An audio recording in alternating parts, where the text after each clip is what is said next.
So that's more or less right from the viewpoint of an average action, and I leave that there at this point and nip down to this end, because the next thing I want to do is have a look and see what the string height is here at the nut. And one gauges this by looking at the gap of the string over the first fret when you fret it out at the second fret, and one may be able to see that there's a little gap, and when I bounce the string you can see it moving up and down on that point on the fret.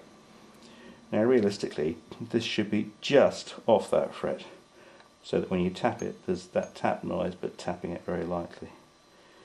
Now two things happen. If you leave these too high, you generally find that fretted notes up here and here sound out of pitch, because the string's having to bend up before you even hit the frets, compared to the nut here. So getting the nut height right is crucial for the guitar sounding correctly intonated. Now then, here's a set of expensive nut files. I've already busted one of them, but I have had these for years.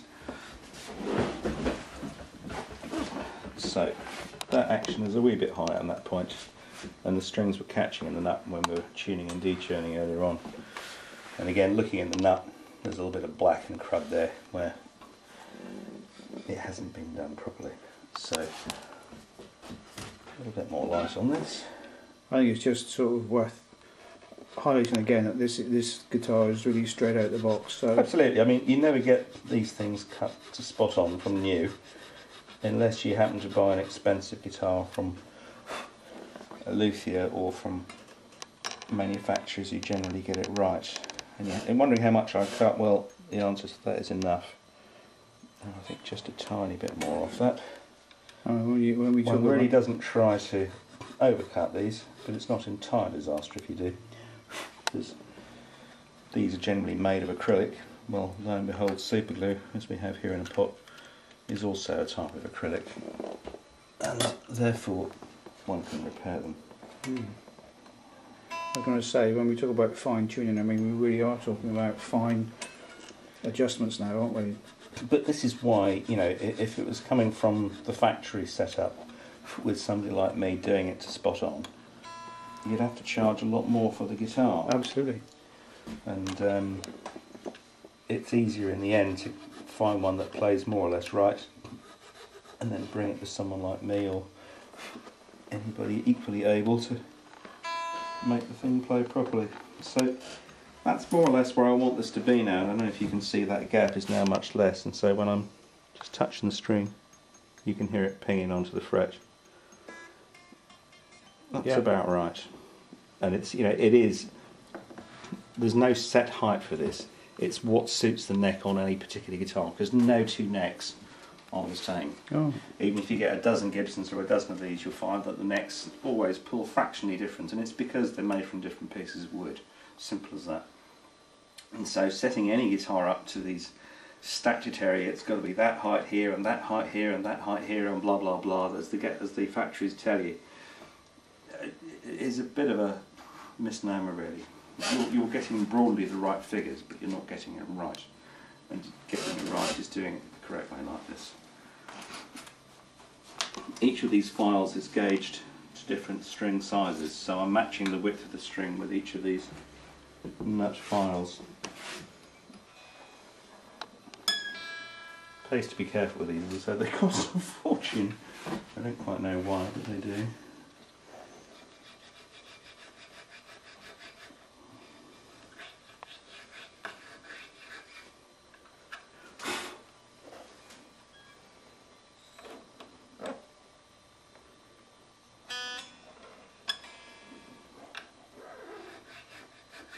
So when we talk about a guitar being professionally set up, you know, we're actually seeing really a good example of what it can involve.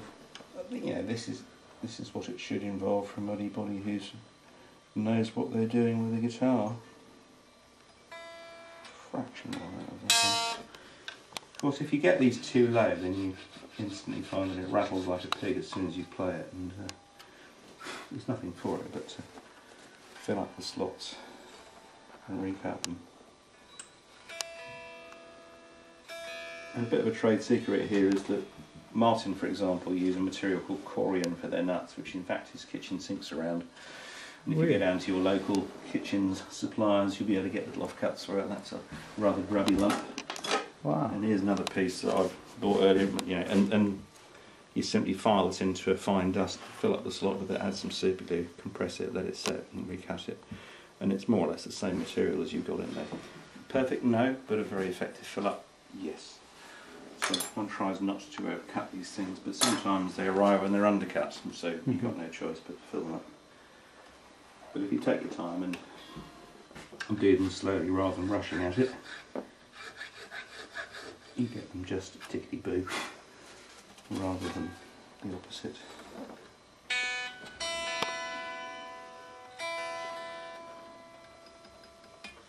Perfect. As one goes further across the fretboard, one wants the actual height above the fret to be marginally higher because of the arc of vibration of the deeper strings, apart from them being thicker. Tends to give them more of a buzz characteristic, so I'm not going to take too much out of this.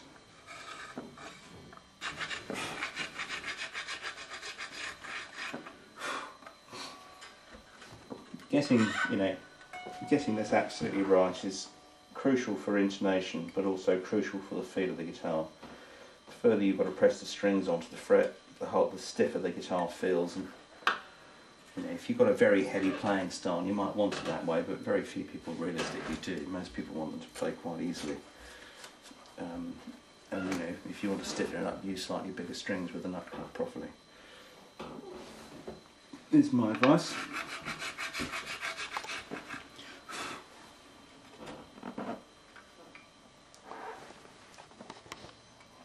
Right. I think I might take a tiny bit more out of that D as well. 26.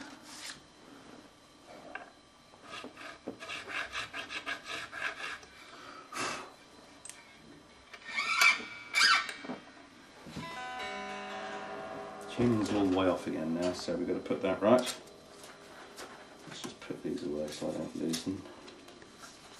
It's always good to be a tidy luthier if I'm not always.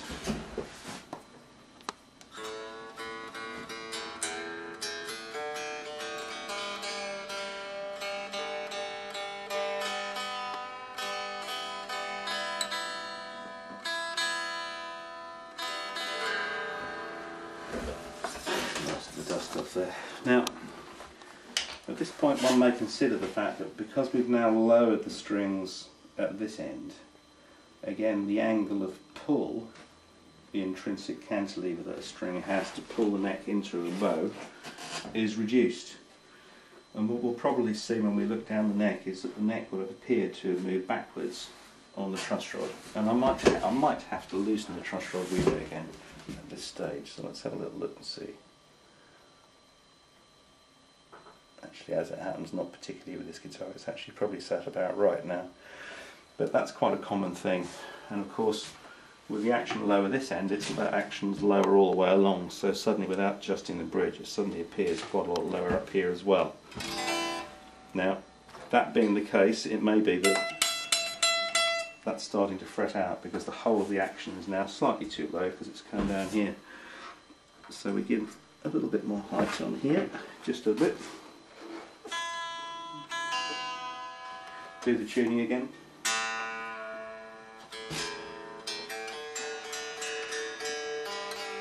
It's constant resetting everything, isn't it? Because after every adjustment you go back again. This is why it's crucial to be able to use a tuning fork, because if you're going to rely upon a tuner all the time to do this, you're going to take forever. It's just going to, you're going to spend hours doing a setup like this rather than sort of half an hour, 45 minutes as it routinely takes. Still just a little bit tiggy for my ears, so one more little wind, redo the tuning again.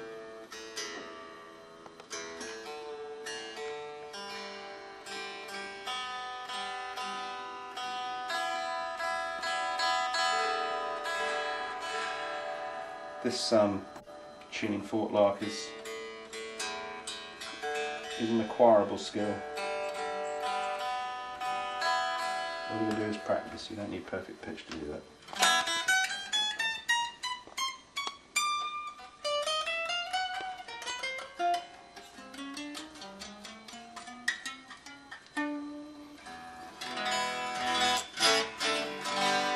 Right, that's in tune, feels more or less right.